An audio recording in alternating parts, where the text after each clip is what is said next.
Chapter 41 Playing Along, 1, you are listening at Novel Full.audio.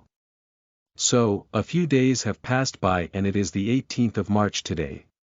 According to the novel, the mock war will start on March 24th and will last for 6 days. On March 31st, Nero will challenge Lucas, that's me, to a duel. That's not my biggest concern, however. Right now, my focus is on getting strong enough to survive those 6 days of the mock war. Why am I so desperate to survive the mock war? For starters, those who survived till the end of the war were given some extra merit points. And I'll be needing those extra merit points in the future. Anyway, the progression of the events has been going just fine. In the last few days, since Nero unleashed his fury on Alberto in the cafeteria, things have begun to get rough. Even side characters in both classes have started to fight with each other. The reason for that? Kai Wiseman's influence over both classes. He has been pulling the strings from the background, and honestly speaking, I'm impressed with the guy. He not only successfully instigated a significant discord between classes 1.A.1 and 1.C.8, but he did that without revealing himself. If I hadn't read the novel and known the story, I would have never guessed him to be the suspect. I mean, for God's sake, I haven't even seen him personally yet. Anyway, my point is that in 7 days, the mock war will start. What have I been doing to ready myself for it? Techniques. Weapon arts. 1000 Falling Lightning Needle Strike, LVL, 1, 88%, 6. Movement Lance Style. Blossom Shattering Blast, LVL, 3, 53%, Combat Arts. Soul Smashing Killer Fist, LVL, 2, 15%, Breathing Technique Breath of Vitality I've trained my bow art and brought its progress up to 88% while I also trained my spear art to 53%. Being a mid-grade LVL, 3 weapon art, my spear art is hard to make progress in. Despite that, however, I can confidently say that I'll manage to make it above 70% by the time March 25th arrives. By the way, I attempted to use my edit pen to upgrade a martial manual to level 5, but it was unsuccessful. It appears that the information contained within the manual is considered knowledge. My edit pen can only manipulate physical materials and objects, not abstract concepts such as knowledge. Oh, and yes, Instructor Raven has started teaching cadets close combat martial arts. The technique I received is not anything extraordinary. It's a mid-grade LVL 2 combat art that combines physical movement with mana circulation to deliver a powerful punch. How it works is when the user's fist makes contact with the target, the user sends their mana into the target's body, causing some serious internal damage. The effectiveness of the technique depends on the user's mana pool and control over it. The more mana and control, the more powerful the punch will be. Honestly, I don't know why Instructor Raven provided me with this particular technique. Sure, my mana control is good according to Liz, but my mana core is still on Iron Point 2 rank. I don't have nearly enough mana to use it at its full potential right now. Perhaps he was thinking of the future instead of right now. Arg, who knows what that torture-loving psychopath thinks.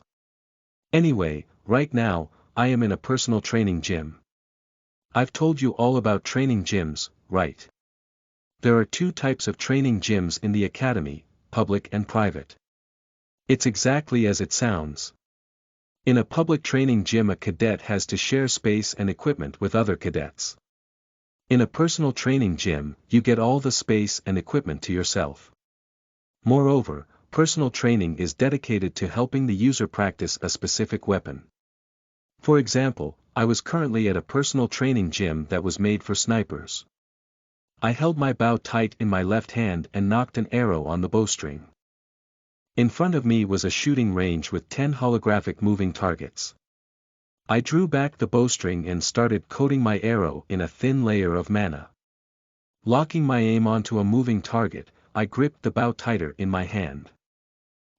Exhaling a deep breath after I was satisfied, I let go of the string and my arrow shot forward at breakneck speed. In mid-distance, the mana on my arrow split into 6 mana darts and created the illusion of multiple arrows branching off from one. Swoosh. Thunk. HAA. 4 arrows pierced the moving target while 2 of them missed by a hair's breadth. Arg, I still can't produce 10 mana arrows. Frustrated, I rubbed my eyebrows. If done correctly, the mana on the arrow should form into 10 mana arrows. What's more, 2 out of my 6 arrows missed the target. That means my accuracy still needed some work. After standing there for a few seconds, I heaved a deep annoyed sigh and packed my bow into my dimensional bracelet. It's enough for today. I looked at my smart bracelet to check the time and it showed 8:30 p.m. I started my training at 4:56 p.m., which means I had trained for more than 3 hours today, which was sufficient. After that day, when I trained for 10 hours straight, I swore never to overdo it ever again.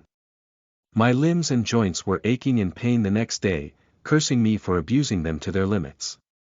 Even walking to the academy was a struggle for a few days afterward. I felt like my legs would give out whenever I tried to move. Hence, after packing my stuff, taking a cool shower, and changing clothes, I exited the personal training gym. As I made my way out, several thoughts crossed my mind. I think the progress I've made in my archery art should be enough for now. Starting tomorrow, I should get back to practicing my spear art. I have a reason for doing that. If I want my plan to succeed, I'll need my spear.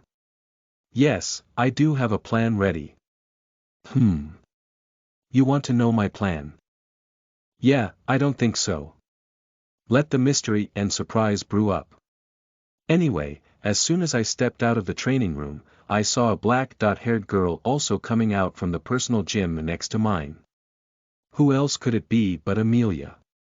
As soon as our eyes met, I raised my hands in defense.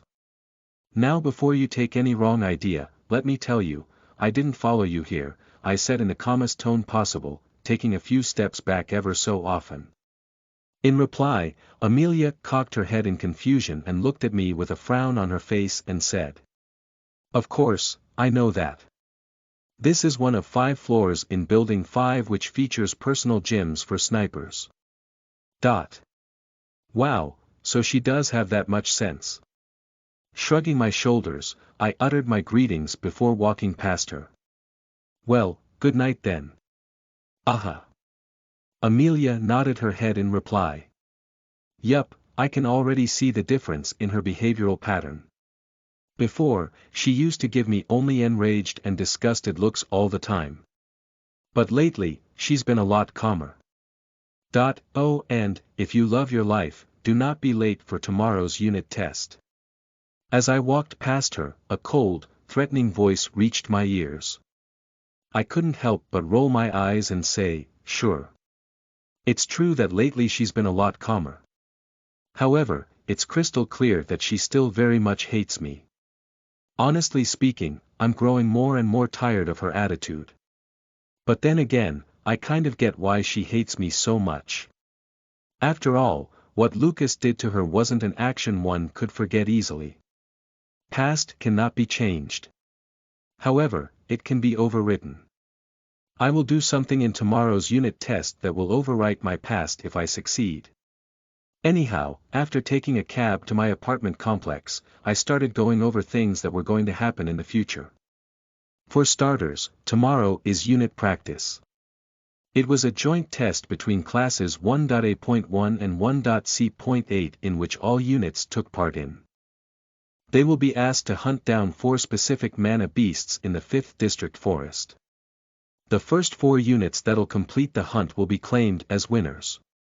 Yes, this little test will affect the merit points we'll revive at the end of the month. Frankly, I was not worried in the least about this test. We have Amelia, Anastasia, and Nero in our unit. Even if Kent and I just stay back, we'll easily get carried by the 3 main characters. So yeah, it should be fine. Sweet. Just as I was lost in my thoughts, my destination arrived and the cab stopped. Exiting the flying car, I headed toward my apartment. But just as I was about to enter the apartment complex, I saw something interesting. At the entrance of the building, a blonde girl was talking to a huge, bulky boy. It was Grace, and she was talking to Alberto. For a few days now, I have been wondering about something recently. At what point did Grace choose Lucas as her scapegoat in the novel? When did she opt to accuse him as the traitor? Well, it all makes sense now. I can't help but curl my lips up into a smirk in understanding. It must have been around this time. Lucas likely spotted her and Alberto together. Grace, to prevent any potential danger from Lucas, chose to frame him as the traitor. Ha! A scoff escaped my lips as the final parts of my plan formed in my mind. Fine, let's play along. Chapter 42 Playing Along, 2, you are listening at novelfull.audio. In front of me, at the entrance gate of the apartment complex, Grace was talking about something with Alberto. I knew all that was being discussed between them. Okay, maybe not everything, just a gist of it. The point is Alberto was asking her to be a spy for them. Kai Wiseman, the puppet master of the first arc, has already anticipated a mock war to happen between the two classes. I couldn't help but be surprised by Kai's genius again. The guy was basically predicting the future here. In the novel, despite being only a minor villain, Kai was considered very smart with an intelligence stat of 179. The intelligence stat is like a measure of someone's IQ, but it also takes a lot of other factors into account. Yeah, you can guess how smart he is. Hee hee. I like smart people. Breaking them mentally is really fun. Talking with them is really fun. I meant to say talking with them is really fun. Good lord, my tongue is slipping so much these days. Ahem, anyway, I casually started walking toward the main entrance without even trying to hide. Lucas, and sure enough, Grace noticed me. In response to her call, I merely gave her a quick glance and kept walking. Wait, she shouted, but I, of course, kept walking. Beove, the lady is asking you to wait. And just as I had expected, Alberto suddenly appeared before me and blocked my way. Good lord. Now that I was seeing him up front, I couldn't believe how tall this guy was. Was he really just 18? But did I feel intimidated? Hell no. And who are you? I asked as a smile formed on my lips. This lady's night. No, I'm the man who'll beat the shit out of your face. The smile on my face turned into a smirk. His response was just as I had predicted. Was I now feeling intimidated? Hell no. So I gradually raised my hands and got into a boxing stance. In response, Alberto arched his eyebrows in confusion. But in the next moment, he too raised his hands, ready to fight. The smirk on my face deepened. In the very next second, I moved my foot and... I'm sorry, good sir. Bowed my head and apologized.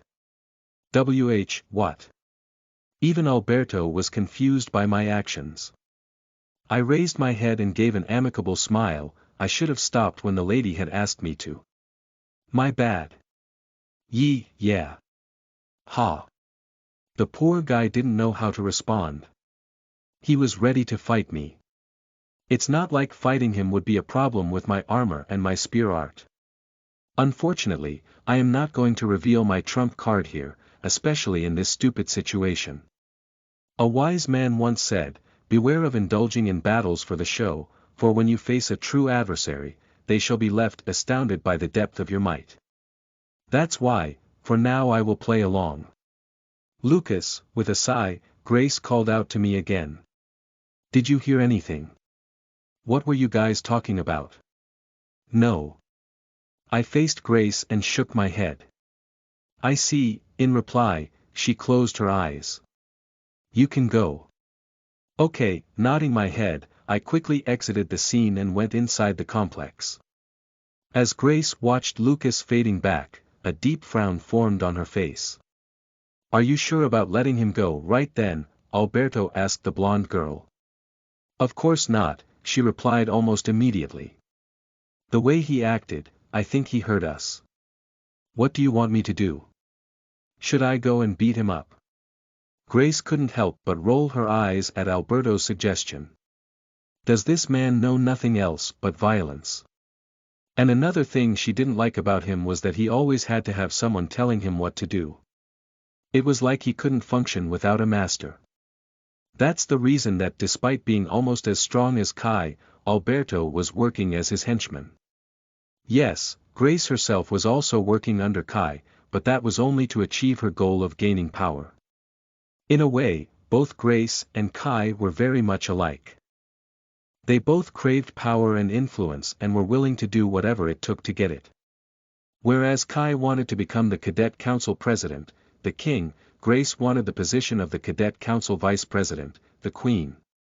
The other reason Grace was associating herself with Kai was that, out of all the first-year cadets, not only was he one of the strongest but also the smartest.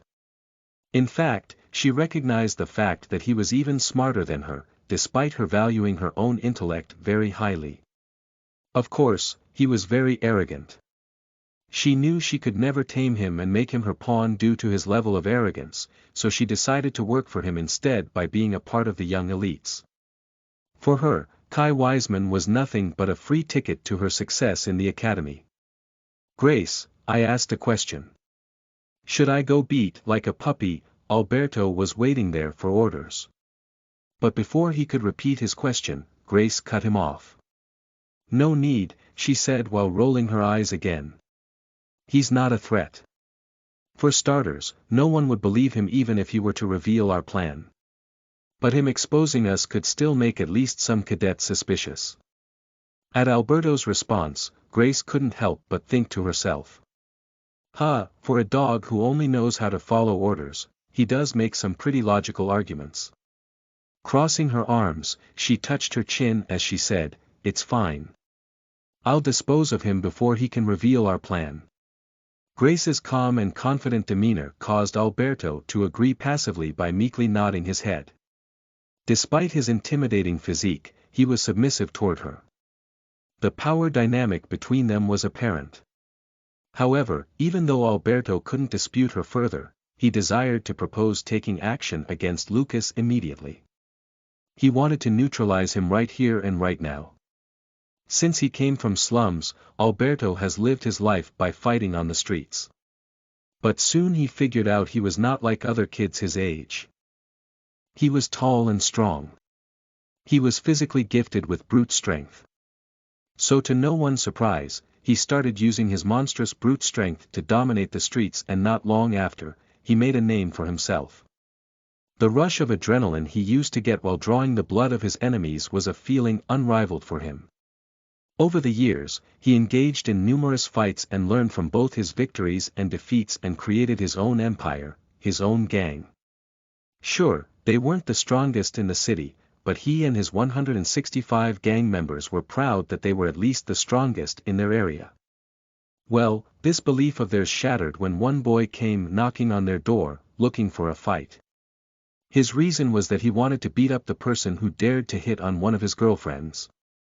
That person was in Alberto's gang. Everyone thought that the boy had lost his mind or something. After all, who in their right mind would challenge more than 100 people to a fight alone? They tried to send him off and spare him a beating of a lifetime, but the boy didn't budge. So naturally, they decided to thrash some sense into him. However, they soon found out that they were no match for the boy. In only about little more than an hour, that boy single-handedly took down the whole gang and made their leader, Alberto, grovel before him. That day, Alberto became acutely aware of the despair that comes through the difference in strength. That day, for the first time, Alberto sensed an unfamiliar feeling quelling up deep within his heart, fear. So many years have passed, but to this day, Alberto still can't forget the look in that boy's eyes, the look of sheer insanity and dominance. That boy was Kai Wiseman. Kai, being the opportunistic bastard he is, used the fear he drilled into Alberto and made him his pawn. That was the first and last time Alberto experienced that kind of fear, that kind of darkness from someone. Until earlier, when Alberto matched Lucas' gaze, he saw the very same look in his eyes, the look of sheer insanity and dominance. He saw the very same darkness looming over him. Although in his mind, Alberto knew that Lucas wasn't a threat to him, his instincts, on the other hand, were telling him to run. Chapter 43 Preparation for the Unit Test. You are listening at NovelFull.audio. Emotional blackmail is a powerful form of manipulation. It clouds your mind with a thick fog of fear, obligation, and guilt, leaving you feeling trapped and powerless. It's a manipulation tactic that preys on your deepest fears and insecurities, leaving you at the mercy of the manipulator. Fear is the most potent weapon in the arsenal of emotional manipulators. It is a universal emotion that can be triggered in anyone, and once the manipulator discovers what triggers that fear in you, they hold power to conquer your mind, body and soul. It's a dangerous game, one where the stakes are high and the consequences severe. However, there's one more tool. Albeit not as effective as fear, it still has its own perks: guilt. Unlike fear, which directly targets the victim, guilt is a subtle form of manipulation that can be just as effective in controlling the victim. It makes the victim feel responsible for the manipulator's feelings or actions, causing them to take actions they wouldn't normally take. Why am I telling you all this, you ask? You'll understand soon enough. Anyway, right now, I was just getting ready for today's event, the unit test. All cadets from classes 1.A.1 and 1.C.8 are going to be at the 5th District Forest for this test. No, unfortunately there'll be no drama today. Yes, there will be some accidents since both classes, at this point, hate each other, but nothing major. Of course, just because there's supposed to be no drama today doesn't mean I can't create it myself. Starting today, I'll set my plan for the mock war in action. Wapa. After stepping out of the bathroom, I glanced at myself in the mirror, ensuring I looked presentable. Even after a shower, I still felt sleepy. Normally I would have made a narcissistic comment on my beautiful appearance, but today I was in a hurry. I've been working hard the last few days to develop a plan. I made sure to think through every little detail and account for any potential surprises. That I made sure to make my plan foolproof, so I didn't want to mess up by showing up late to the training session today. So I promptly walked to the side table next to my bed, opened one of its drawers, and found it filled with various stationery items such as pens, papers, tapes, and a thermocol cutter. I removed all of the items, emptying the drawer completely. Once the drawer was empty, I opened a hidden compartment by tapping at the corner of the bottom of the drawer, which flipped open to reveal a false bottom. Upon taking out the false bottom, a shiny red quill feather pen was revealed, eliciting a smirk of excitement on my face. Why did I hide it here instead of keeping it in my smart bracelet? Well, I keep it in my smart bracelet during the day and then shift it here at night before going to bed. Anyway, I took the pen out and glanced at it for a moment. Nodding satisfactorily, I grabbed the thermocol cutter and one of Lucas' old wristbands. I placed the cutter over the wristband on the bedside table and took a step back. Letting out a short breath, I aimed my pen at the cutter and immediately a red translucent rectangular window popped in my sight. Item. Ordinary thermocol cutter status. Normal condition. Good abilities. None rank. None edit. Underscore equals item. Ordinary wristband status. Normal condition. Good abilities. None rank. None edit. Underscore equals. For the past few weeks, I've been experimenting with the pen. I've noticed that even a small involvement in the plot earns me some edit points. I've been using those points to test the limit of my pen. And honestly, I'm pretty amazed to say I can do anything. This pen has the ability to completely rewrite reality and change an object to anything I desire, as long as I have enough edit points, of course. It would have been awesome if I could control the living creatures with this pen too, but oh well.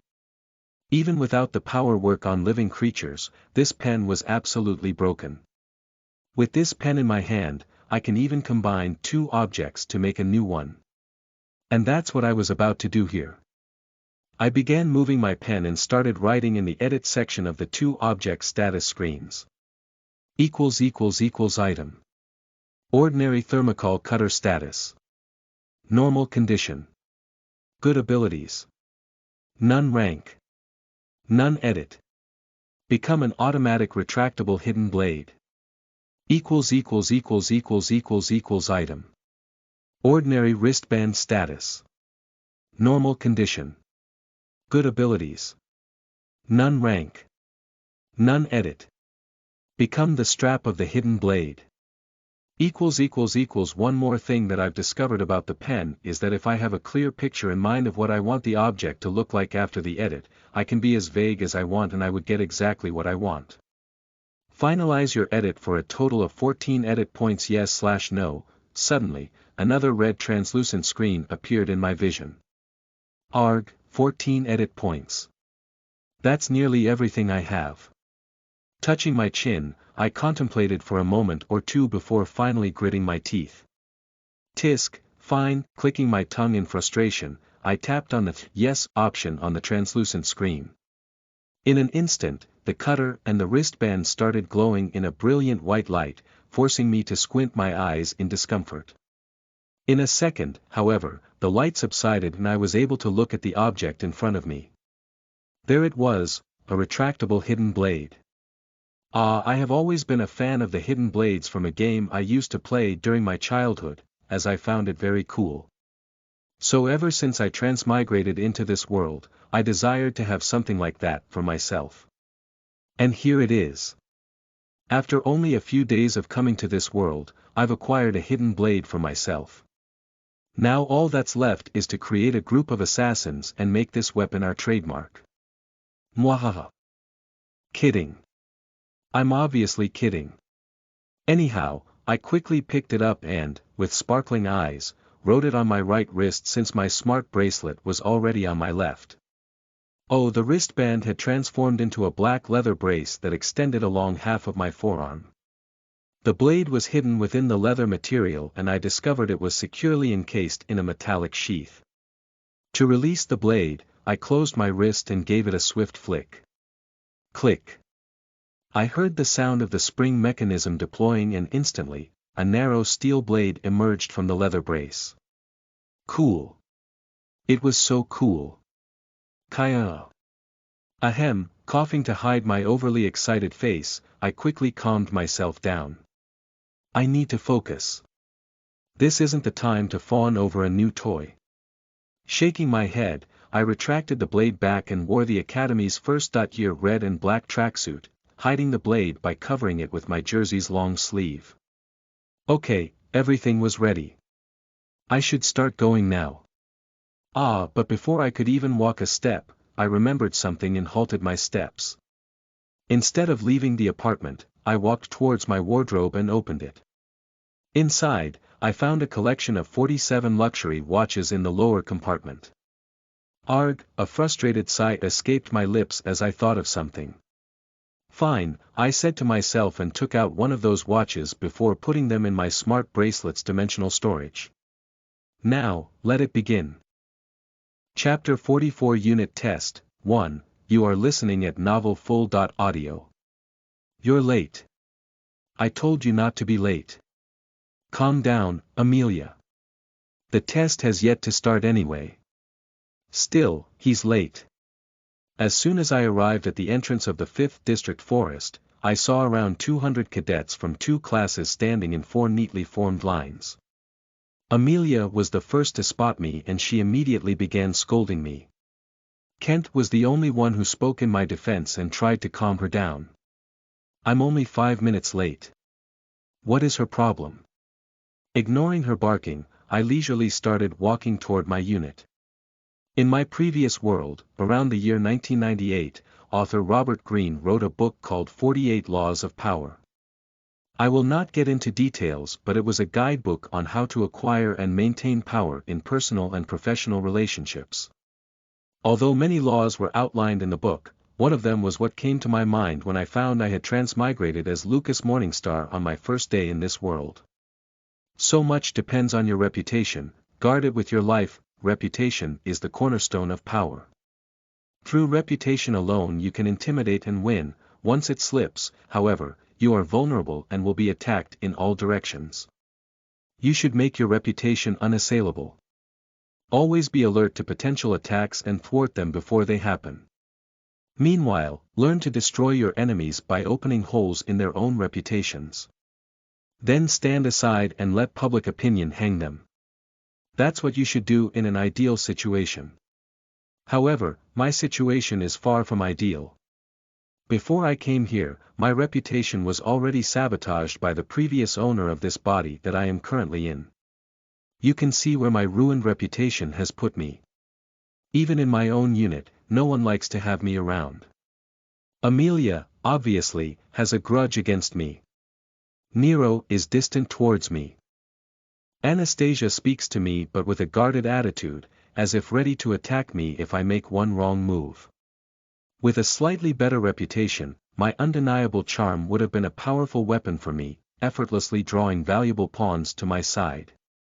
But alas, in my current state, I stand alone, with not a single soul to call friend, no underlings to do my bidding, no pawns to sacrifice in my grand game of power. Yes, there's Kent, but I don't know where his loyalties and priorities lie or what even his aim is. I can't trust him not to betray me when I'm in a vulnerable position. In short, I needed people that I could trust. People who I could throw under the bus or use as meat shields. And I'll start working on that starting today. Starting today, I'll begin collecting some pawns of my own. My first step towards that goal would be fixing my reputation, or at least improving it to a not a creep level. Hey, Lucas, Semir. Join us. Speak of the devil. Right when I was lost in my thoughts, Kent's voice shook me out. He was waving out to me. Beside him Amelia was standing with sealed lips. Whoa, he managed to shut Amelia up. Anyway, I sent a short wave back and started walking toward them. Hey, you, stop right there. But before I could even take a few steps towards them, a sharp voice reached my ears. I turned to my right and saw an angry man in a blue-colored guard uniform furiously marching in my direction. Ah, it was the fatty guard who I encountered on my first day in this world when I visited this forest. Oh, he must be coming here to say hello. Such a nice fella. You fooled me, coming face to face, the fatty guard started yelling. You said you were General Reynold Morningstar's son, but in reality, he has disowned you. Ah, never mind. I think it's safe to assume he isn't here to say hello. TSK, such an irritating fella. And also. Before the fatty could continue his ranting, I took out one of the watches that I had packed from my smart bracelet's dimensional storage.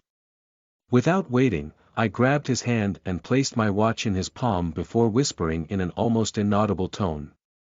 This is the reward for helping me, I said. It's just a watch, but aside from being made completely of platinum, the numbers have real diamonds engraved in them. Huh. Of course, the poor guy was in complete shock to even form a proper reply. But in a moment, a greedy smile that can put even the best of con artists to shame formed on his chubby face and he said. Pleasure doing business with you, young master. Okay, first, don't call me that since I find it offensive, I said while rolling my eyes, acting like a Karen. Second, I have another request for you. Oh, is that so? What is it, young master?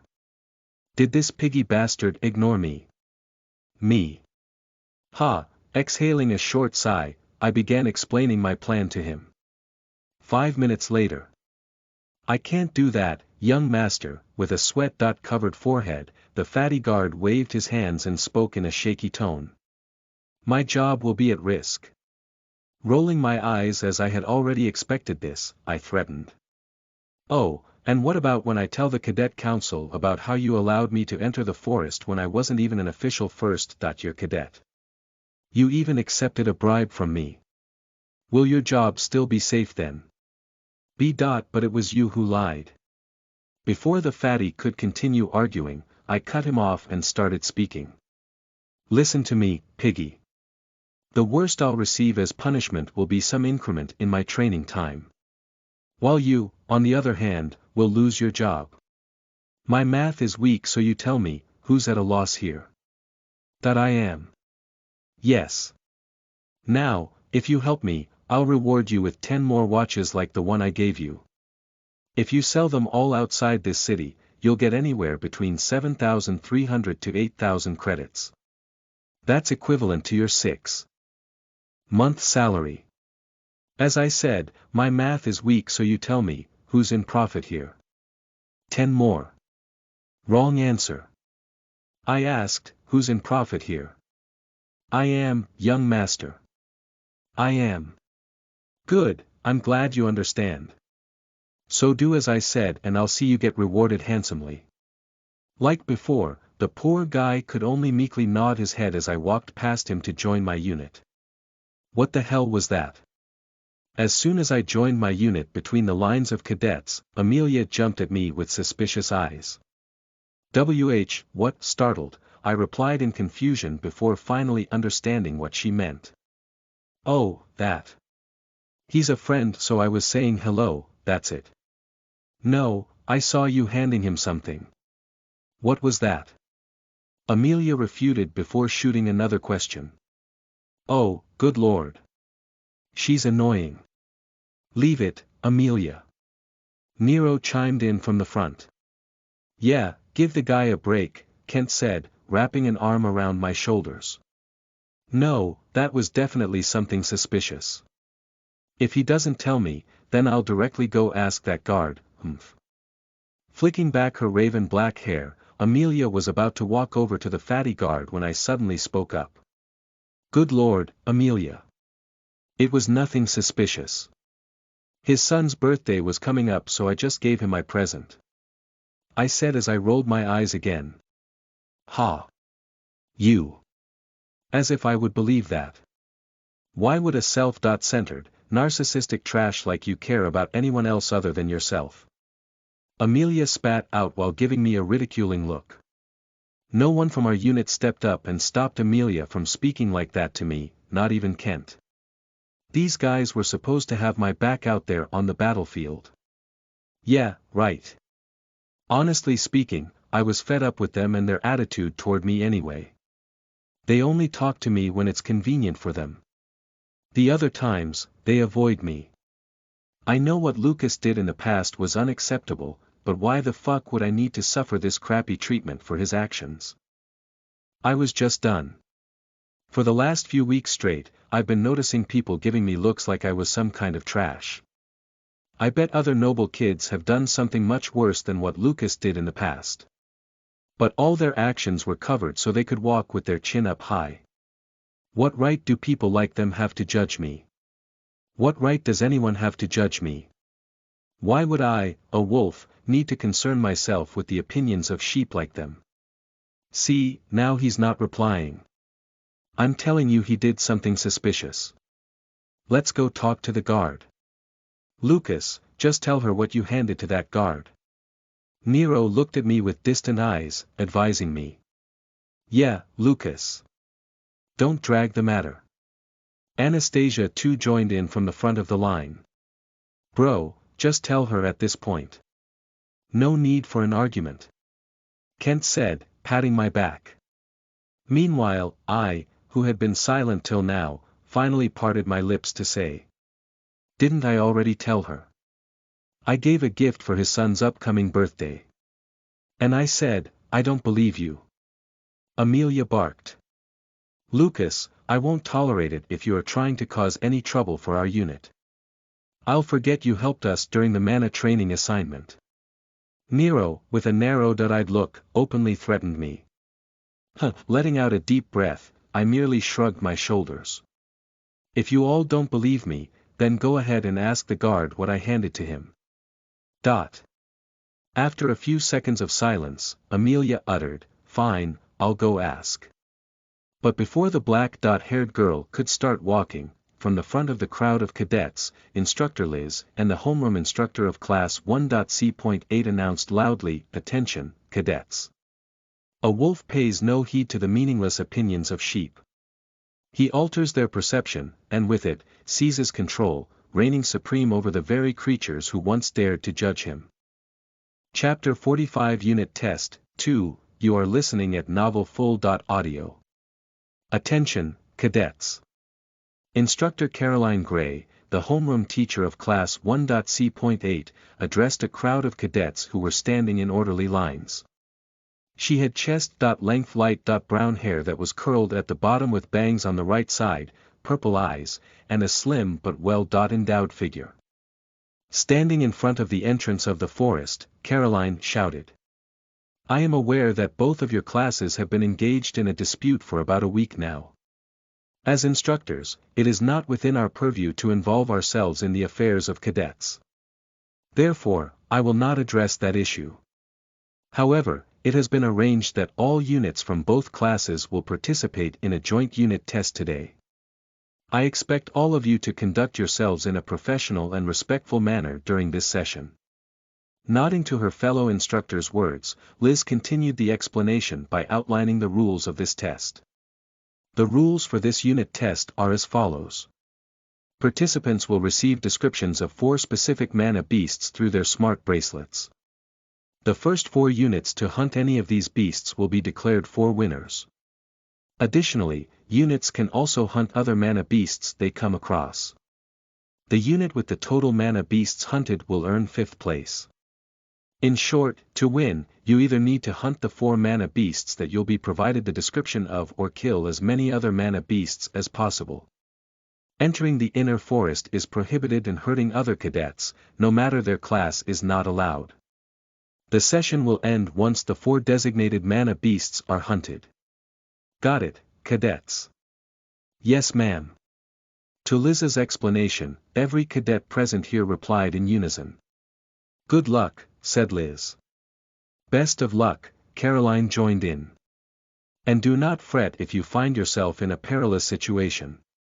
The AI on your smart bracelet will alert us if that happens and we will rush to your aid. Now, let us commence the test. And with that, the 2 super steel reinforced giant entrance gates of the 5th District Forest opened up inward. Without waiting for even a moment, all the present cadets dashed inside. No one even had gotten the message describing the 4 mana beast targets yet, still they all instantly trailed inside to get in the lead. Not me, of course. I wasn't in a hurry. I didn't care about this stupid test. Our unit was assured of being placed in the top 5 winner rankings. My goal here was just to repair my reputation. Only after doing that will I be able to gather my pawns and acquire power.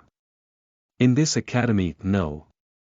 In this world, power is necessary for survival. Power includes strength, money, and influence. As long as I obtain all 3 of those factors of power, I'll win this world. I looked down at the track shoes I was wearing with a frown. Soon an idea popped into my head and I touched my smart bracelet.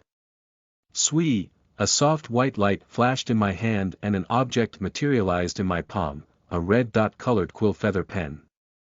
Without waiting for a second, I pointed the pen at my shoes and an item description box appeared in my vision. Instantly, I wrote a few words in the edit box. Item. Ordinary running shoes status. Normal condition. Well-maintained abilities. None rank. None edit. Enhance my stamina and speed. As soon as I was done writing, another translucent red screen appeared before me. Finalize your edit for 16 points. Yes/no note. You only have 2 edit points left. The edit will be discarded if finalized. Ah, fuck. I only had 2 points left. I need to do something else.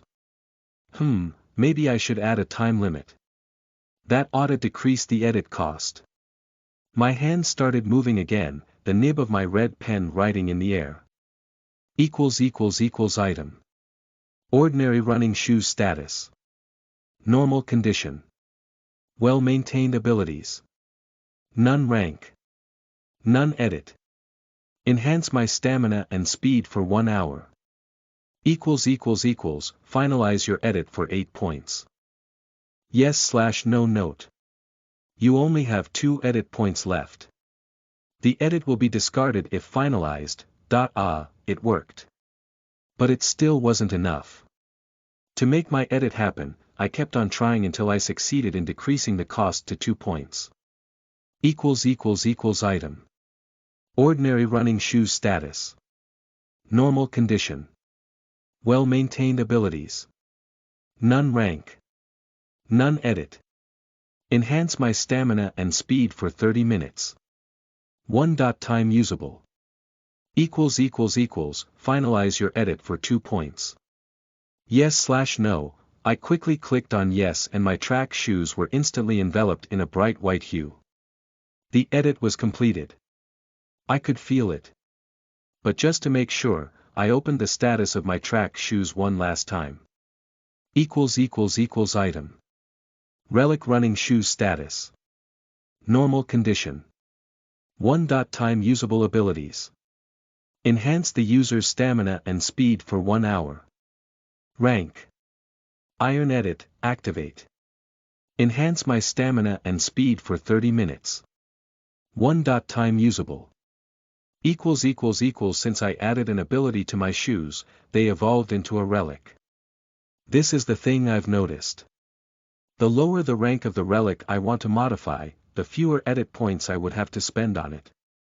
If I turn an ordinary object into a relic, I would have to pay even less.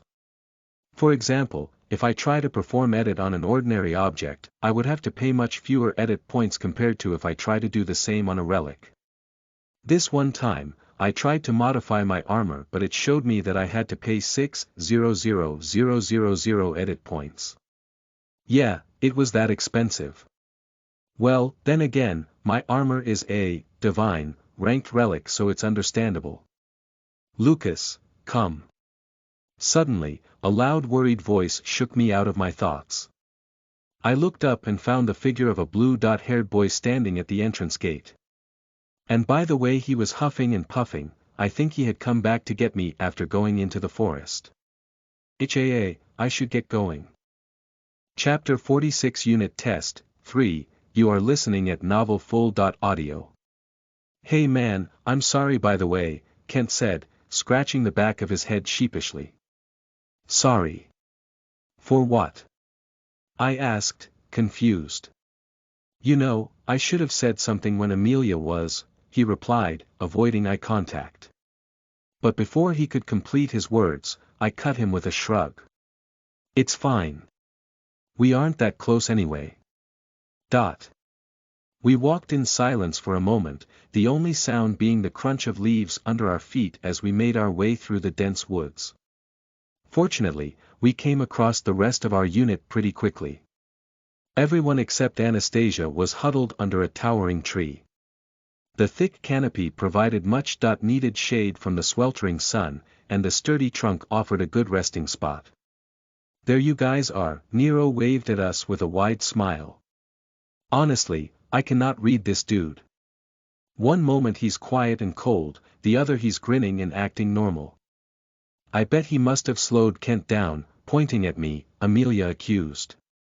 Actually, I was the one who fell and Lucas had to walk back to help me, Kent waved his hands, lying in my defense. Liar, Amelia humphed. You fell but there's no dirt on your jersey. You're smart, dropping his head, Kent admitted to lying. Rather than her being smart, you are just dumb, you idiot. Whatever, you both are now here. Now all we gotta do is wait for the message. Oh, it's here. Training. Right when Nero was in the middle of his speech, a message notification popped up in all of our smart bracelets. However, as if agreed upon beforehand, all of us ignored the message and only Nero clicked on the notification. We all gathered around him when a bright blue holographic screen projected out from his bracelet. It says here, our praise our winged jaguar, pass. Hard pass. No thanks. Did I know what a winged jaguar was? Hell no. But still, no thanks. Black-scaled bull, silver-skinned giraffe, and lastly, steel-winged eagle. All of them are described to be, Bronze 1, ranked mana beasts. There's also the map of the outer forest linked with the message. Those are all hard choices, Amelia touched her chin and commented. I think we should discuss our team's composition first. Agreed, nodded Nero. We have 3 archers, 1 swordsman, and 1. Wait, Kent, what are you? Oh me. I'm an archer. Dot. Dot. Dot. The silence was deafening. 4 archers in a team of 5. Is this academy serious? What's with this unbalanced composition? Ha ha ha ha ha. I'm kidding. Oh my god. Look at your faces you all. Naya ha ha ha. Teed at this guy. I was barely holding back an urge to beat the living shit out of this elven boy's face. One look and I could tell Amelia and Nero were on the same boat as me. Guys, stop gritting your teeth and clenching your fists. I was only joking. Sighing, I rubbed my eyes and said. Just tell us what you are. I'm a scytheman, Kent confessed. Although I wanted to use a bow like my mom and dad, I had a talent for scythe. You have no talent for sharpshooting even though you're a pure blooded elf. I asked, genuinely curious. Kent shook his head. Weird, I couldn't help but mutter to myself. Elves are known for their exceptional skills in sharpshooting, while dwarves have a natural inclination toward crafting and forging. Additionally, humans are known for their ability to adapt and vampires for their ability to deceive. There's even a saying in this world on that. Act like a vampire, shoot like an elf, create like a dwarf and adapt like a human. Hey, expecting me to shoot well just because I'm an elf is racist, you know. But there's even a saying on that saying is racist too. But, racist. They say racist. Your mom's racist. Okay fine, I'm sorry. Hee, good. After one-sidedly winning an argument, Kent finally got an apology from me which he accepted with a goofy smile. You guys done? Asked Nero with a sigh. Now let us focus on the test at hand. Since we have 3 long range, 1 close range, and 1 mid-range fighter, our hunting target should be steel-winged eagle. So does anyone have any objections? Nope. Same here. We waited for the 3rd person present here to answer Nero's question but the response never came. As a result, we all turned to look at Amelia, who was standing with her back against a tree, deep in thought. Her charming forest-green eyes were lost in a world of her own and her fingers were pressed firmly against her chin. Amelia, Kent called out to her. Yeah, shaking out of her thoughts, Amelia replied. I asked a question, said Nero. Do you have any objections to setting steel-winged eagle as our hunting target? Oh, no. Not at all. Okay, so it's decided, declared Nero before turning back to Amelia. By the way, what were you thinking? Oh, we have 3 archers in our unit. That doesn't seem to be the right team composition. Right team composition. Yeah. The Academy assigned us the units based on our rankings and preferred weapon of choice. So why did they think putting 3 archers in 1 unit would be a good idea? Wait, they assigned us the units based on our rankings and primary weapons. Yeah, I didn't know that either. They did that. At Amelia's explanation, both Nero and Kent frowned in puzzlement. One look at us and it's clear to see, I interjected. Kent and I are at the bottom of the ranks here. My potential isn't great either. To balance things out, the Academy paired us with 3 high rankers. I see, said Kent, scratching his head. Man, I should start training seriously. Oh, I never noticed, Nero frowned his eyebrows even deeper. Amelia, on the other hand, had a look of disbelief in her eyes. What? Did she not expect me to notice something so basic? Although, in a split second, the look of disbelief in her eyes vanished and it turned cold again. As he stated, Amelia said. Additionally, upon examination of other units, it is apparent that their composition is not as disorganized as ours, for the most part. Exactly, I replied. If you look at other units, you'll find they have 1.2 long-range fighters, that's it. Yes, so the question arises, why is our unit assigned 3 archers? I really don't understand, the black-haired girl clicked her tongue. Well, it's because your theory has one big hole in it, you dumb girl, is what I wanted to say to her. You see, the Academy didn't assign us the units based on our primary weapon usage. They assigned us the units based on the weapon and type of fighting style we have the most potential in. For example, Lucas, in the novel, was a spearman. Anastasia, despite being the best archer in the world, excelled more at hand-to-hand combat. So both of us were not using the weapons we had the most potential. It wasn't the Academy's fault that the composition of our unit was messed up. It was our own. Wait, what if someone in our unit has a dual profession? Suddenly, Amelia snapped her fingers. Whoa, she guessed it. This girl's analytical abilities were good. Unfortunately, she would never be able to guess who has the dual profession in our group. Oh, that isn't. Right at that moment, Kent spoke and I remembered he knew I had a dual profession. When I asked him to provide me with a LVL-3 spear art, I had to tell him that I had 2 professions. Archer and spearman. Fuck. I don't want him to reveal that information to everyone now. As Kent slowly turned his head towards me while speaking, it felt as if time had slowed down.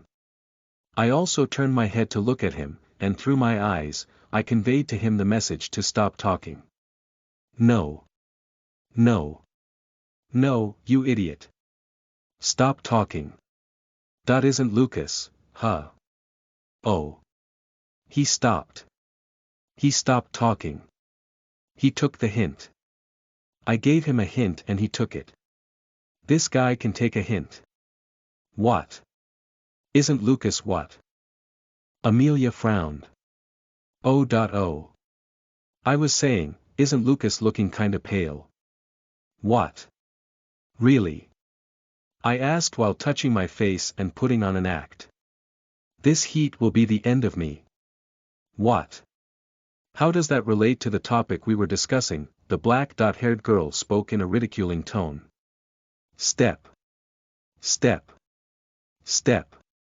However, before Kent could reply, we heard the sound of someone coming our way. Kent and I immediately guarded up, but Nero nonchalantly waved his hand and said, "Don't worry. It's Anastasia. I sent her to do a reconnaissance of our surroundings since she said her eyesight is good." Chapter 47 Unit Test 4, you are listening at novelfull.audio. Avoid this route, said Anastasia while running through the woods, dodging one obstacle after another. Unit 7 of 1.C.8 had set up a trap here. Thanks to the reconnaissance search she did earlier, we were now aware of most of the enemy's position. We knew which routes to avoid and not fall into traps, and which unit would be our competition for the steel-winged eagle hunt. Sure, cadets can't directly hurt other cadets, but that doesn't stop them from setting up traps and stuff to slow others down. How big is this forest anyway? Panting like a dog out of breath while following behind Anastasia, Kent asked. 760 acres, Nero replied from right next to him. And that's just the outer forests area. I'll die. I could practically see Kent's soul leaving his body after he got his answer. Fortunately, the running shoes that I edited were a great help. Speed 101, plus 62, stamina 96, plus 62, both my speed and stamina stats were increased by 62 points. That created a big difference in my overall physical capability. I could easily keep up with Anastasia, Amelia and Nero without even breaking a sweat. We were heading towards the northeastern part of the outer forest, as indicated on the map we received. The steel-winged eagle, an evolved eagle with mana-hardened steel wings and a large wingspan, was located there. While it is known for its speed and sharp wings that can cut a grown man's neck, it does not possess any other extraordinary abilities. There. Right when I was about to open my smart bracelet and check our live location in maps, Anastasia yelled. We found it. An eagle with black plumage, slightly larger than average, possessing a pair of enormous gleaming blue wings, circled through the sky as if it were the ruler of the winds. From the looks of it, we were the first unit to arrive here. There were 2 ways of winning a spot in the top 5. Either kill as many normal mana beasts as possible or kill one of the 4 instructed mana beasts. It was no surprise that many of the units chose the first option since it was safer and easier. Careful not to let it touch you with its wings, Nero stated the obvious. You'll be cut before you even notice it. Yes, nodded Anastasia. I can see a great amount of mana circulating in its wings. Anyone can see that, Anastasia. Its wings were literally glowing in an azure blue hue. You don't need special eyes to see that. Okay, what's our plan of attack? Asked Amelia. Shoot and bring it down, what else? I shrugged. And I was ignored. No, he's right, Nero chimed in. Fire at it from all directions and when it'll have nowhere to go, I'll jump at it and kill it with my sword. You can jump that high? Kent asked in amazement. I can jump higher, Nero grinned. Without waiting, I took out my bow and quiver full of arrows from the smart bracelet on my wrist.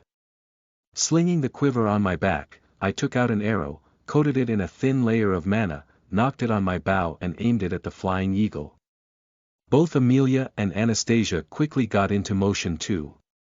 Amelia climbed a tree and prepared herself while Anastasia dashed away from my location, drawing an arrow and readying her bow while aiming at the same target as me. Now! Anastasia yelled. As if waiting for that cue, both Amelia and I let go of our bowstrings and released our arrows. Swoosh! In mid-air, the mana on my arrow split into 6 mana darts and shot at the steel-winged eagle. Simultaneously, Amelia's arrow erupted in a brilliant blue light and hurtled toward the eagle at breakneck speed. Sith-ye! The steel-winged eagle let out a harsh, high-pitched whistle as it noticed our attempt to hunt it down. Phew! Effortlessly dodging our attacks, the eagle, instead of going higher in the sky, dived down, intending to take us at close range. Incoming! Anastasia yelled. It'll try to use its wings to attack us. Nero shouted back. Instead of wasting time by shouting the obvious, Amelia and I drew back our bowstrings and readied our arrows for action. Swoosh! Swoosh! Once again, my arrow shot forward and split into 6 mana arrows before raining down on the incoming eagle. The steel-winged eagle expertly maneuvered through the air and dodged all my arrows. TSK, it was fast. However, just as the bird avoided my final arrow, Amelia's arrow appeared in front of it out of nowhere. She had used my attack as a distraction and had brilliantly predicted the eagle's movements based on it. As my mana arrows limited the bird's options for escape, Amelia took advantage of the opening and launched her arrow to strike it down. Truly, she is a genius marksman. Or markswoman. What's the word? I can't remember. Tan. However, the eagle was not defeated yet. It crossed its wings in front of its body and used them as a shield, successfully blocking Amelia's arrow from piercing through. After blocking Amelia's arrow, the steel-winged eagle expanded its wings and charged toward us from the sky once again. Fuck, cursed Amelia. It registered no damage. Don't worry, but right then, Nero barked and drew his sword from his smart bracelet. I got it. The sword in his hand was surrounded in a bright azure blue glow as he coated it with a thick layer of mana. I was honestly amazed. I was standing 12 steps away from him and I could still feel the energy coming off his sword. This boy, no, this monster right here was the real deal. Stomping his foot harder on the ground, Nero prepared to launch himself toward the approaching eagle. Crevices formed where he was standing, and in a sudden burst, his figure disappeared from view and reappeared in front of the eagle in midair. Skii. As Nero displayed his unmatched speed, the eagle let out a confused scream. Without hesitation, the boy mercilessly swung his sword, executing an upward diagonal slash. Whoosh! But before Nero's sword could connect, a huge boulder came flying at him. Widening his eyes, Nero called off his attack and created a mana barrier around him. Thwash! Fortunately, Anastasia reacted quickly and shot an arrow infused with mana at the boulder and shattered it into pieces. Tack! Landing back on the ground, Nero and everyone else looked in the direction where the boulder was thrown from. Of course, I knew who it would be, but I still looked anyway. Nice reflexes, pretty girl. From the shadowy covers of the forest, a tall young man with muscles which were too ripped for his jersey to hide appeared. If it weren't for you, this boy would have been crushed like an insect. Yes, it was, drum rolls, please. Alberto. Are you crazy? Amelia exclaimed, her eyes filled with anger. You could have seriously hurt him. I'm going to report this to the instructors, Anastasia added with an irritated expression. Wow, look at them. The heroines are angry on behalf of our hero who wasn't even hurt. Truly, such a beautiful and heartwarming scene. TSK. These bitches. I personally just want to bash Nero's head with a rock. No, in fact, let me just push him under a truck myself. Oh, you'll report. And say what? With a smirk, Alberto mockingly cocked his head to the side. He is not injured anywhere, is he? I was just trying to hunt that eagle like you guys. Honestly, more than Nero's strength, I was impressed with this guy's persistence. Even after being humiliated that day in the cafeteria, he was still targeting Nero. Before Amelia could start her rant, Nero walked up to her and placed a hand on her shoulder, signaling her to calm down. Tisk, she clicked her tongue and held her words. Let's go guys, Nero said and started walking away. The steel-winged eagle had escaped. Since the academy had put a tracker on it beforehand to make it distinct from other steel-winged eagles in the area, we merely had to open the Maps application on our smart bracelets to know its location. Chapter 48 Unit Test 5, you are listening at novelfull.audio. Why are they walking behind us? Just ignore them, Kent. But dude, they are literally behind us.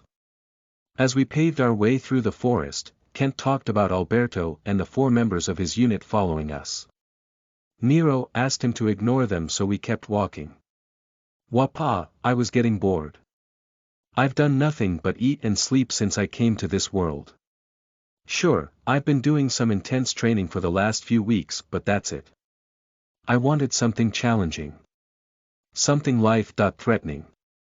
Something that could give me an adrenaline rush. Sure, the mock war is ahead, but I'm getting bored right now. I can't wait for it to happen. There, suddenly stopping in her tracks, Anastasia shouted before pointing to the sky. Up ahead. Following her index finger, we saw the steel-winged eagle we were looking for resting on top of a tree branch. Rustle. However, before any one of us could make a move, we heard a rustling sound of leaves from behind us. Well, what do you know? People are already here. We looked back to find it was Grace Goodwill. And walking behind her were William Sinoth, Elijah Steelforged, Ella Bright, and the mystery guy, Hugh Jass. When Nero and William's gazes met each other, they greeted each other with a nod. These two had already started to get along. Nice to see the plot developing so smoothly. Nero and William, in the future, these two will share an unbreakable bond. Over time, when they'll graduate and serve in the United Military, their duo will come to be known as the Reapers of the End. Yes, we came here first, Amelia snorted. So obviously that hunt is ours. Are you stupid? Chortled Grace. By that logic, we saw it first, so it's ours. And glad to see these two girls are not getting along, since this is part of the plot too. Amelia and Grace hated each other in the novel. Since Amelia was part of Nero's harem, she was obviously hostile to Grace, who didn't miss any opportunity to seduce the main hero. TSK, this guy gets heaven-defying talent, good looks, hot MILF as master, and a harem. While reading, I didn't think of it much since this much is basic in power fantasy novels, but right now, standing here, I was honestly feeling a mix of jealousy and anger. Anyway, that wasn't the only reason why they both hated each other. They both had a mutual disdain for each other because Grace viewed Amelia and Anastasia as obstacles in her pursuit of power. Amelia reciprocated these feelings, and their enmity grew over time, while Anastasia chose to ignore her. Even right now, these two girls were barely holding themselves back from creating a big fuss. Actually, you both are stupid. While Grace and Amelia were busy locking gaze, Alberto chimed in. The right to hunt should go to the strongest. So, Nero. Anastasia responded. What? Alberto raised an eyebrow. You said the right to hunt should go to the strongest, Anastasia repeated Alberto's words. That ought to be Nero. Remember the cafeteria incident? You bitch. Before Alberto could show any hostility, Nero stepped in front of him with a big friendly smile on his face. Oh.org. Now, friend. Do you really want to do this here? Asked Nero with a calm voice. Do you think I'm scared of you? TSK, boring. This is the same old courting death scene. The author really had no creativity. Bored out of mind, I stopped paying attention to the scene in front of me and picked up a pebble from the ground. Fiddling with the pebble in my fingers, I waited for the scene to be over. Why is that pebble slimy? From my left, a curious voice fell in my ears. I turned my head to look at the owner and found out it was the mystery boy. Hugh Jass. Huh. Was he talking to me? Noticing his words, I looked at my hand and saw the pebble was indeed slimy. Tack. Instantly, I threw it away with a disgusted face. Don't know. What the hell is this slime? I said, looking at my hand. Hearing my words, Kent leaned in to look at my hand and said, oh, this. This must be the saliva of a three-eyed toad. You. Both Hugh and I grimaced in disgust. Do you need a tissue? Asked Hugh. Yes, I nodded and extended my hand. If you don't mind. Yeah, sorry but I don't have it either. So why the fuck did you ask? Are you stupid? Don't worry bro, it will dry up shortly, Kent gestured. Interestingly, when it dries up, it creates a film on your hand that can be removed. It doesn't leave behind any fingerprints, so you could even commit a crime and not be traced. Kent, I'm both utterly weirded out and immaculately interested in that fun fact, I replied matter-of-factly. Yeah, same. Hugh nodded. Where did you even learn something so weird? Hee, my father taught me the ways of a Boy Scout. Kent blushed, seemingly taking our comments as compliments. Shut the fuck up, you three. Right when we were in the middle of our weird talks, Grace yelled at us out of nowhere. If you can't add anything to this discussion, then don't talk about useless things and disturb me either. Bitch. That's what all three of us thought at the moment, but we held our tongues. Fine, here's the deal, Nero offered a proposal. We'll all play by the rules and work with our units to independently hunt it down. That sounds so much fairer than what your teammate suggested, Grace said before continuing in a coquettish tone. Then again, we can also work together. This girl is literally stupid, Amelia facepalmed. Why would he work with you when he's not even in your unit? If you had a brain, you would have understood I was merely joking. No, I have a brain and I understand what you're doing here. Do you want me to show you to the streets? How dare you, commoner? Watch your tongue or I'll have it cut. That registers as a threat, you know. You. Humph. You fuckers do whatever you want. While the two girls were busy fighting like cats, Alberto spoke up in a cocky tone. My unit has already hunted down one of the assigned mana beasts already. Of course, his unit has already hunted Winged Jaguar and claimed one of the spots in the top 5 units of this test. So why was he following us? He was instructed to keep a close on Nero and observe his every movement. As a matter of fact, Grace was given the same instruction by Kai. Whatever, Nero rolled his eyes and started silently walking toward the tree where our target bird was resting. He signaled us to follow him and we, of course, obliged by starting walking behind him with silent steps. In response, Grace too started moving and asked her unit to follow her. Eek. Ah. When Grace walked past me, her foot slipped and she tripped forward. But before she could fall face first on the ground, I instinctively caught her by her waist. Get your hands off me. Instead of thanking me, however, she scowled. Fine, shrugging, I took my hand back. A week. And as expected, since I let her go before she could regain her footing, she tripped and fell to her knees. Did you just push me? She bared her teeth at me and asked in an angry tone. Okay, I might or might not have pushed her down before she could regain her footing. Who knows? Ignoring her, I kept walking. What I didn't notice back then was that the frustrated look on Grace's face turned into a vicious smirk. Or at least that's what she thought, but I noticed her facial expressions changing. Chapter 49 Unit Test, 6, You are listening at novelfull.audio. It's been 20 minutes since the second attempt to hunt down the steel-winged eagle had started. Go for it, yelled a black-haired girl with crystal-like golden eyes. Cut it down, Nero. I got it. Nero replied to Anastasia while willing mana into his legs, strengthening them to make a jump. In front of Nero was a pretty big eagle. Ski, the eagle whistled in desperation. It was already down on the ground with multiple wounds clearly visible on his body. It had no strength to fly anymore. Nero's figure disappeared and appeared right before the fallen eagle. Don't let him get to it. From the back, Grace yelled at her unit's marksman. On it. Hugh, the marksman of her unit, yelled back. He aimed the barrel of his twin handguns at the wounded eagle and pulled the trigger. Bang! With a loud, sharp noise, 2 bullets shot forward at the eagle. Amelia! Nero cried for help from his teammate. Amelia has already acted quickly. She had already launched an arrow by now. Tin.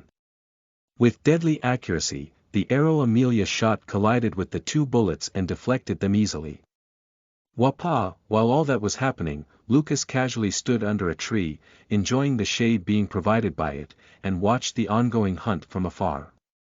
Aren't you going to help your unit? From his right, Lucas heard a deep, intrigued voice reaching his ears. Lucas turned to Alberto, who had asked him a question, and nonchalantly replied while pointing at Kent. Look at that guy. He's trying to help them, but what's he doing? Kent was standing in position with a scythe in his hands. His job was to protect the archers of the unit if the eagle were to come after them. He's doing nothing, Alberto concluded. He's useless right now. Exactly, nodded Lucas. I'm the same as him. In this situation, I'd be useless to them. There are already 2 archers present there giving him cover fire. With a suspicious look, Alberto looked at the silver-haired boy in front of him. There was something off about him. He could feel it. On the outside, this boy was nothing special. He wasn't very weak, but he wasn't strong either. He had a reputation for being a brat, but he didn't act like it. He had good looks, but that's about it. Yes, no matter how much Alberto looks at Lucas, he can only assess him as a weakling, someone inferior to him. Nothing more, nothing less. So why were his instincts telling him to stay the fuck away from this guy? Alberto, let's talk. Right when Alberto was lost in his thoughts, a member of his unit came and tapped on his shoulder before making him walk off with him. Left alone, Lucas quietly observed the hunt in front of him. He was actually counting seconds and waiting for his plan to take action. Yes, he had already set a plan in motion. A plan to restore his reputation among his teammates, a step that would eventually allow him to create pawns for his exploits. Ulvae Tormentorum. Right when Lucas was counting down the seconds, he heard Nero invoking a chant in High Elven. Nero had his hand mimicking a handgun and pointed his fingers at the fallen eagle. Since members of Grace's unit tried to stop him from approaching the mana beast, in frustration, Nero decided to use magic instead. Light particles started converging at the tip of his index finger and in an instant, the whole area was bathed in a blinding white light. Whoosh! The flash of light caused everyone to squint or shield their eyes with their hands in discomfort. When the light subsided, the whole area in front of Nero's handgun was destroyed and whatever was left of the trees and grass was set ablaze. The body of the steel-winged eagle was nowhere to be seen. Not even its ashes remained after Nero was done with it. And despite being injured, that mana beast was on bronze rank. Knowing the fact that his spell could seriously injure or even kill anyone present here made everyone shudder unknowingly. Not Lucas, of course. He didn't feel anything as he watched the scene with emotionless eyes. But in the next moment, he started moving as that spell marked the start of his plan. "You did it," exclaimed Amelia in joy. "Hell yeah." Nero raised his hands in a show of victory. "We aced this unit test." Anastasia too jumped in excitement. "Yeah, although I didn't do much, we won." Kent nodded with excitement. "You did more than certain someone." "Oh, come on Amelia," Lucas helped a bunch too. "Humph." While the winners were busy celebrating, Grace was clicking her tongue. "Tisk," she looked at Hugh, giving him a death glare. "You are useless." "I am useless," Hugh retorted. "I did everything I could. You guys can't win against Nero." "True," William nodded. "That guy was too strong." "Same," Elijah sighed. "All of us did everything we could to keep him away from the eagle but he still managed to hunt it down." Ella walked up to her friend and placed a hand on her shoulder. "Grace, it's a fair loss. No one is to blame here." "Shut up." Grace burst out, slapping Ella's hand away and pointing at Hugh. "Your guns are useless." "Oh yeah. Why didn't you accomplish something with your rapier then, watch out." Before Hugh could finish his counterargument, however, he saw something. His eyes widened as he shouted out a warning. A red-furred wolf emerged from behind the cover of the woods and charged toward Nero's unit. The wolf, seeing Amelia as the closest target, leaped at her from behind. Nero, who was facing the black-haired girl, was the first to notice the red-furred wolf jumping on her from behind. He quickly reacted to the situation and tried to protect Amelia by instinctively moving his body toward her. However, he was too far away, and by the time he could reach her, the wolf would have already bitten off her neck. Anastasia and Kent were also facing their back to the wolf's side so they had no idea about it either. And there was no time to alert them. Hugh tried to shoot the wolf but his magazine was already empty. He'd have to reload, and again, there was no time for that. The element of surprise and proximity of the wolf to the group made it impossible for them to avoid the attack. Worf. When Amelia sensed the presence of something behind her, she abruptly turned her body. She could only widen her after seeing a red-furred wolf inches away from her face. Ha! A short gasp escaped her lips in shock and fear as she realized the danger she was in. Time seemed to slow down as she stared into the wolf's eyes, unsure of what to do with no time to react. At that crucial moment, Amelia felt a sudden force pushing her out of the way of the wolf. She stumbled to the side, narrowly avoiding the wolf's canines which would have ripped her face apart. As she fell, she caught a glimpse of strands of silver hair flashing before her eyes. It was a boy dressed in a black and red jersey of the academy who had saved her. Yes, it was Lucas. Roof. As Lucas pushed her out of the way, the wolf turned its attention to him. The silver-haired boy had his left hand outstretched, trying to fend off the wolf's attack, but the wolf's weight and momentum made him fall back as it jumped onto him. Arg huh. He couldn't help but let out a beastly scream when the wolf bit down on his left hand.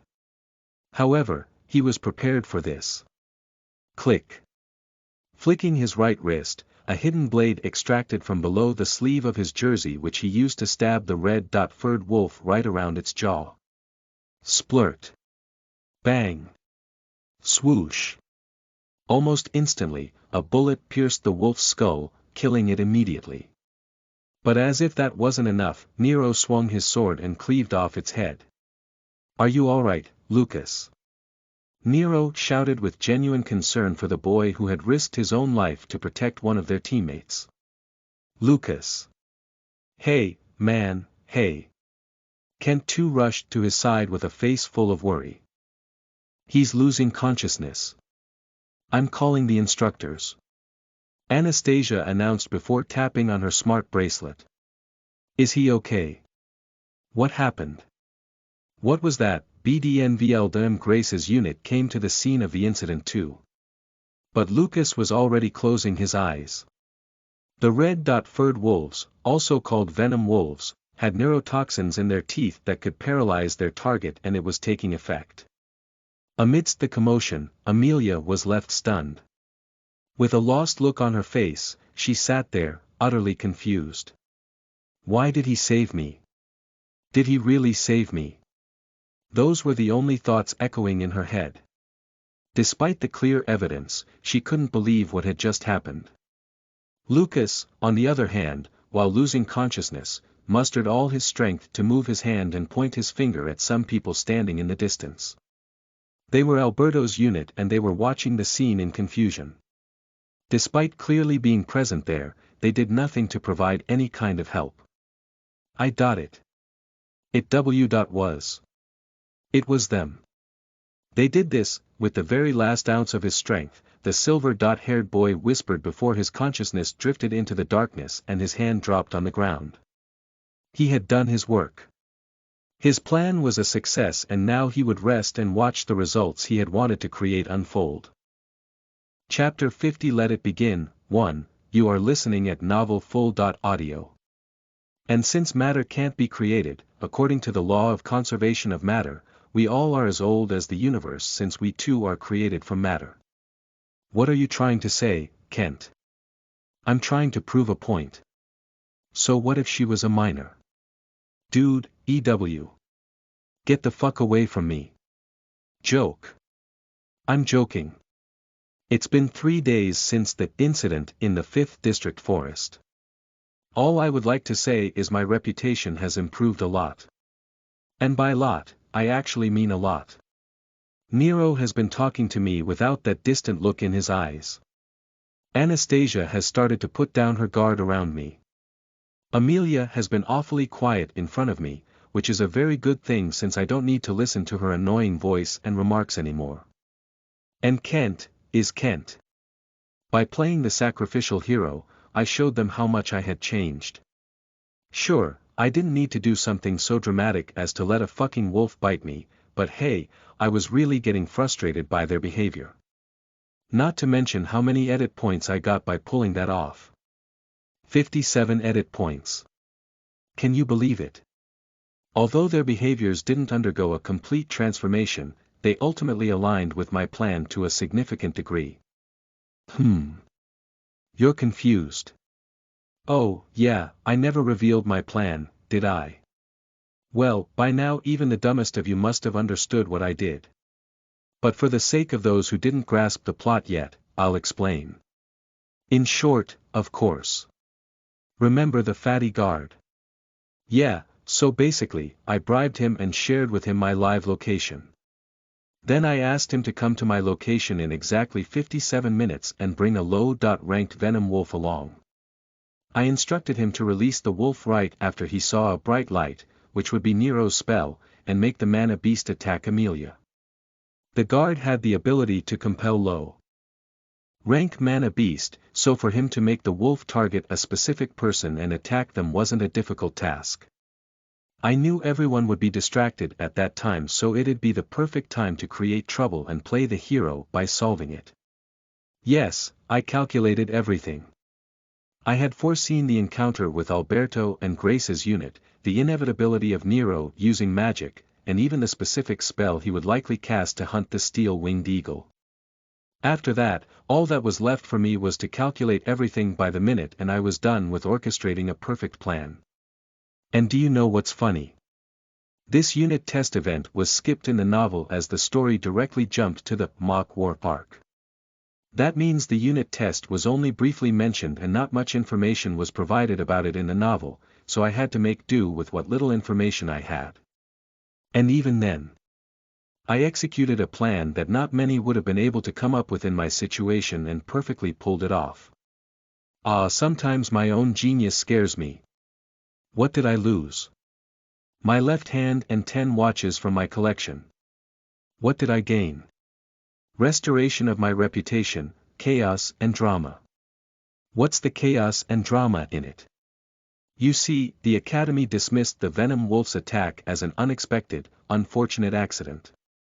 But our class is still hell-bent on believing that Class 1.C.8 was somehow involved in it, as I basically accused them right before I lost consciousness. Later, when I was asked to clarify my accusation by Nero, I told him that I overheard Alberto's unit talking about a secret plan or something. Intentionally, to make it more believable, I left my explanation as vague as possible. And sure enough, the fools bought every word that came out of my mouth. Word spread among the rest of the class and the spark turned into a full-blown forest fire. They had no reason not to believe the rumor since Nero was the one who confirmed it. Class 1.C.8 attacked us, he said in front of our whole class. Right now, the situation is that classes 1.A.1 and 1.C.8 are at each other's throats. By now the majority of the cadets from both classes have been in conflict. This was supposed to happen anyway. I simply made it more intense. Just 3 more days are left for the mock war to start and I couldn't be more excited about it. Oh, by the way, how's your hand? While walking our way toward the class, Kent asked. I see it's still covered in bandages. It hurts, I lied. But yeah, it's healing, I guess. I still can't believe the Academy didn't give you a healing potion. Well, the healing potions are expensive and cadets usually have to buy them with merit. Since I wasn't gravely injured, they didn't need to use it on me for free. Still, isn't it hurting? Yeah, but according to the medics, it'll fully heal in a week. And if it still hurts, I can go take a healing potion and they'll put it in my tab. That makes sense. Kent's worry was reasonable. I lost consciousness, but according to medics, the wound on my hand was deep and I lost a lot of blood. Even right now, my left hand is completely wrapped in bandages. I can't move it even a little. Of course, I can heal it any time I want by using my pen to create a low-grade healing potion. Anyway, while making small talk, we arrived in front of our class. As we entered the classroom, we noticed a boy sitting at the front desk with a visible bruised face full of wounds. What the hell? Kent exclaimed. Several cadets were already surrounding the boy in the spotlight while angrily murmuring amongst them. Oh, Kent. As we approached the group of cadets swarming the bruised boy, a short-framed dwarven boy present there greeted Kent with a nod but pretended not to see me. The side characters were still too skeptical of me to acknowledge my presence. Which is fine since I knew my reputation couldn't be completely changed overnight amongst everyone, and nor do I care. People tend to only remember the one mistake you made in the past, even when you've done 10 things right. Kent nodded back and inquired, what happened to him? Unfortunately, he was assaulted by some members of Class 1.C.8, the boy replied with a sigh. What? Isn't that a violation of the rules? Indeed it is. William, Nero, and a few others have gone to file a complaint with Instructor Liz. My ears perked up as I overheard the conversation between the blue-haired elven boy and the short-framed dwarf.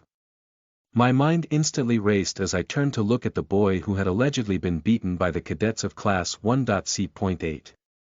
Oh, I could only raise my eyebrows in understanding when I saw the face of the victim. It was Chase Woods. One of the future main cast of the novel, and he was known for his foul mouth. I swear to God, there was not one dialogue of his in the novel where he didn't curse. In fact, some of his curses were so innovative I couldn't help but admire the author's creativity. Oh, if only he had used that creativity in the story. According to the plot, today a group of individuals from Class 1.C.8 had an altercation with Chase. They tried to exploit his high temper. As Chase has a tendency to use profanity, he began to verbally, for lack of better words, talk shit about them. After that, the argument very quickly escalated into a physical conflict as the group of cadets had originally wanted.